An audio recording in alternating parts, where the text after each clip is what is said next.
আমার প্রিয় ভাই ও বোনেরা, আমরা জন্মসূত্রে রাসূল করিম সাল্লাল্লাহু আলাইহি ওয়াসাল্লামের উম্মত। তাই আল্লাহ সুবহানাহু ওয়া তাআলার কাছে এবং রাসূল করিম সাল্লাল্লাহু আলাইহি ওয়াসাল্লামের কাছে দায়ী, অর্থাৎ ইসলামকে সবার কাছে প্রচার করার জন্য দায়ী। ঘরে বসে কয়েকটা ক্লিক করার মাধ্যমে দিন প্রচারে আমরা সবাই শামিল হতে পারি।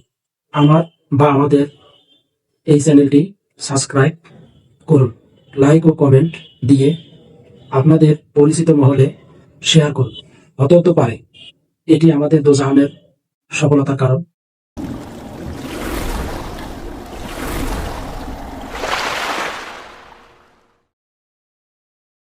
যখন পরম করুণাময় আল্লাহ তাআলা আসমান, জমিন, পাহাড়, পর্বত, সমুদ্র প্রভৃতি প্রত্যেকের নিকট হযরত মুহাম্মদ সাল্লাল্লাহু আলাইহি ওয়াসাল্লামের পবিত্র নূর আমানত রাখিতে চাইলেন, তখন সকলে অস্বীকার করিয়া বলিলেন যে, হে আল্লাহ, আমরা এই পবিত্র আমানতের মর্যাদা রক্ষা করতে পারব না।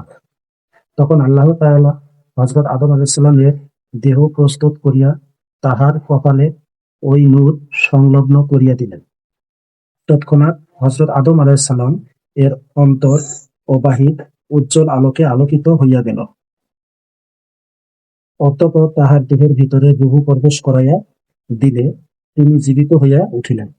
হযরত আদম আলাইহিস সালাম জীবিত হইয়া উঠিয়া আল্লাহর আরশের দিকে দৃষ্টিপাত করিয়া দেখিতে পাইলেন, আরশ মসজিদে উপর লিখিত রহিয়াছে, লা ইলাহা ইল্লাল্লাহু মুহাম্মাদুর রাসূলুল্লাহ। হযরত আদম আলাইহিস সালাম জিজ্ঞেস করিলেন, হে আল্লাহ, মুহাম্মদকে, যাহার নাম আপনার পবিত্র নামের সহিত একত্রে লিখিত দেখিতে পাইতেছি। আল্লাহ তাআলা বলিলেন, হে আদম, মুহাম্মদ তোমারই জন্যই বংশধর এবং আমার পিয়ারা হাবিব। তারই মহব্বতে আমি আরশ, কুরসি, লৌহ, কলম, আসমান, জমিন, চন্দ্র, সূর্য, গ্রহ, নক্ষত্র, বেহেশত, দোজখ, ফেরেশতা, জিন, মানব, পশু, পক্ষী, কীট পতঙ্গ প্রভৃতি প্রত্যেকটি বস্তু সৃষ্টি করিয়াছি। যদি আমি মুহাম্মদকে সৃষ্টি না করিতাম তবে কিছুই সৃষ্টি করতাম না। আমি তাহাকে সর্বপ্রথম সৃষ্টি করিয়াছি, কিন্তু সকল নবীর শেষে তাহাকে দুনিয়াতে নবী রূপে প্রেরণ করিব। যদিও তিনি খাতেম নবীর পরে নবী হইবেন, তথাপি তিনি হইবেন সাইয়্যিদুল মুরসালিন, অর্থাৎ যাবতীয় নবীদের নেতা।